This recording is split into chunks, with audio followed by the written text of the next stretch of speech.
What's going on, my friend? It's Jeff Newport from ChasingStrength.com. And in today's video, we are going to discuss how you can use your kettlebells to train like an NFL hopeful. Now, the NFL, for my European, Asian, and Oceanic friends who might be watching this video, the NFL is the National Football League here in the United States of America. For American football, also called American football. And you know, it's the game where you throw and run with a ball, right? Instead of kick it. That's why it's called football. It's kind of like rugby. Anyway, it's a professional sport where athletes can potentially make millions and millions of dollars. Now, just recently, I visited an old friend from college who's running a combine prep camp for college football players going to the NFL combine, or who are NFL hopefuls, right? It's a camp where these athletes run through a battery of athletic tests under the watchful eye of professional NFL talent scouts looking for their next batch of players, right?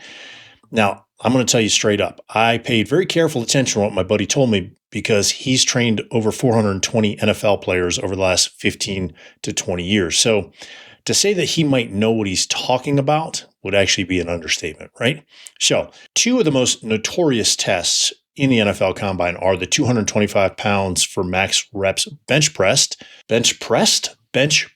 test, and the 40-yard dash. Now, some of these young men are getting jacked. I mean, like jacked in only 8 weeks, like ripped, right? They're dumping between 1 and 15 pounds of body fat and adding anywhere between 5 and 15 pounds of lean body mass. So muscle, right? It's great stuff. It's the stuff that dreams are made of. So I asked my buddy for the lowdown. What's their training schedule look like? And this is what he told me, okay? They train 6 days a week. Not really surprising there, is it? 2 mornings a week, okay? They do speed work with a 4-time Olympic medalist and world champion sprinter.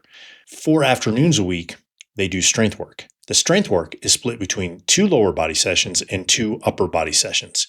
And on Wednesdays and Saturdays, they have specific regen. That's what my friend called it, regen or regeneration work, also known on this channel as recovery and restoration work. Now, there's lots of bench pressing, obviously, and some other upper body work. There's some squats in various forms of unilateral leg work thrown in there. And then there's some lower abdominal and pelvic stabilization work. Now, I'm being specific about that because that's how my friend described it, lower abdominal and pelvic stabilization work, okay? Very important to him and his players. Now, why is that? Well, for several reasons, but one of the reasons is that the guy's hamstrings actually take a pretty severe beating. So their lower body and core work is designed to keep their legs healthy while improving their power output and their speed work, all right? So that's no mean feat.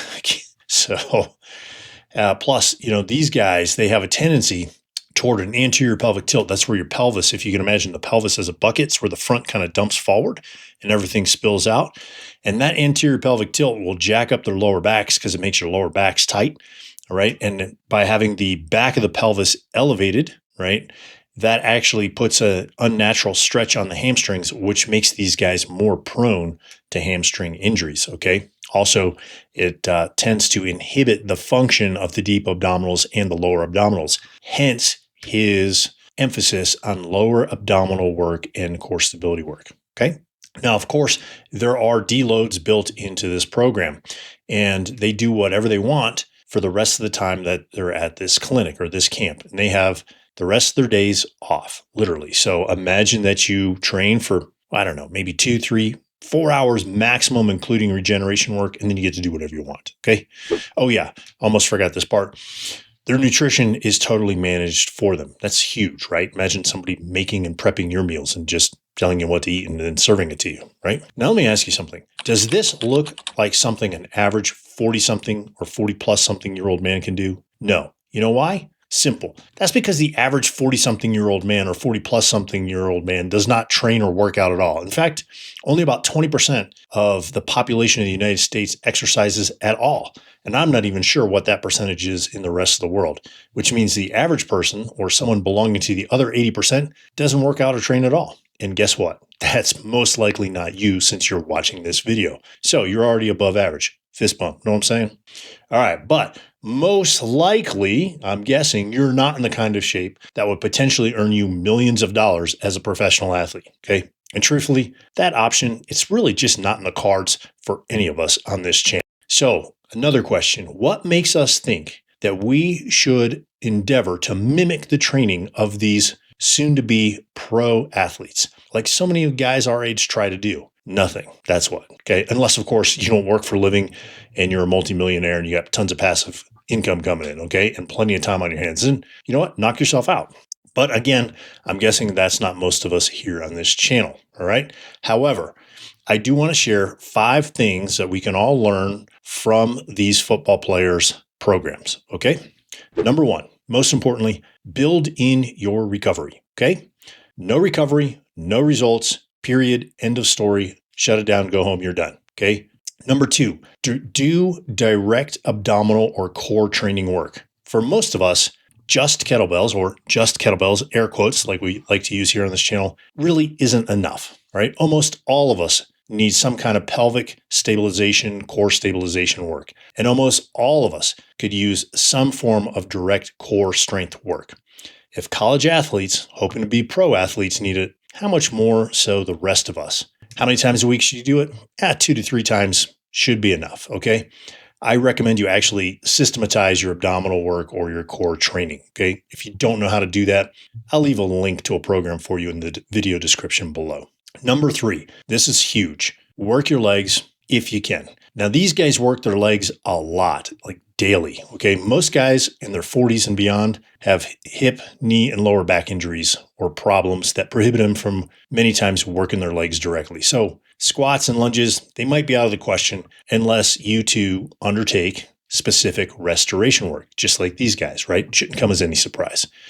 And honestly, I recommend you do that anyway, since leg strength and leg circumferences are key indicators of longevity. Said another way, if you want to live to a ripe, healthy old age, then you need to have some muscle on your legs and they need to be strong too, okay? Easiest way to get started, add in the goblet squat into your training program, okay? And then from there, progress to the double kettlebell front squat. Number 4, work your upper body. Now, honestly, this is kind of ridiculous. I shouldn't have to tell you that, right? Because most guys intuitively know that. That's what we do. We go to the gym, we do bench press, we do bicep curls, bang, upper body. Or we're at home and we do some push-ups, right? Because that's what we did.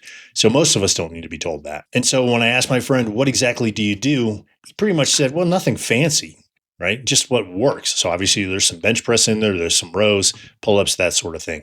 And I agree with him, right? The hardest part of doing anything, right, is to avoid adding in too much unnecessary work that actually slows down your recovery time, all right? Now, finally, point number 5, train for power. Now, these guys, they are really explosive. One dude there, you would not pick him out, right, from a crowd. He was one of the biggest dudes there, and he was the fastest dude there. He was about 245 pounds. He was an inside linebacker, about 6 feet tall. And when I just checked, he ran a 4.35 40-yard dash at his combine, all right? So that is impressive, very explosive. They cycle in their power training along with their strength training and along with their endurance training because they need to be fast, right? Like blisteringly fast. So they have to train their type 2X, fast twitch muscle fibers. And they do so on the track and on the field with their sprinting and position-specific drills. They also use a few select drills in the weight room, including jumps, right? But one of the best ways to pop your Achilles tendon and have it roll up the back of your leg like a window shade, well, jumps, especially if you're over 40. Now, fortunately, you don't have to jump because you can swing, right? Or preferably snatch a kettlebell, right? There's actually more power output from snatching than swinging. So here's why power training is important. Number 1, it builds muscle. Number 2, it improves glucose tolerance, your body's ability to use carbohydrates for fuel instead of storing them around your middle as a nice set of love handles, okay? Number 3, power training keeps you from falling as you age. Number 4, it reduces your risk of getting type 2 diabetes, which is everybody's favorite because it contributes to ED and eventually having your feet cut off, right? So super awesome when you're old. And then finally, number 5, power training burns a ton of calories when performed correctly. So that means you're burning off stored body fat. You can potentially lose body fat faster than if you don't do power training.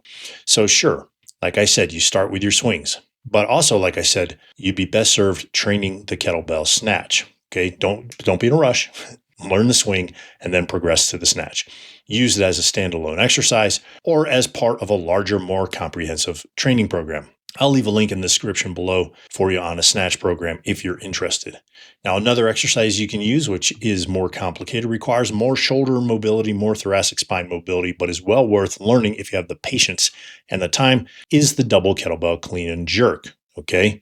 If you don't know how to do it, right, it provides a healthy psychological challenge to learn how to do so because you're learning a new skill. And that's also part of defeating the aging process, right? Plus, it keeps you interested in your training program, your workouts, and hyper focused. Okay. Again, if you don't know how to learn the clean and jerk and you're up for a challenge, I'll leave a link to a program in the video description below. Now, probably one of the coolest things, if not the coolest thing about kettlebells, is they really do provide an all-in-one solution, especially with the time constraints most of us face. I mean, I don't have 6 days a week, 3 to 4 hours a day to train like these soon-to-be pro athletes, right? And I'm betting you don't.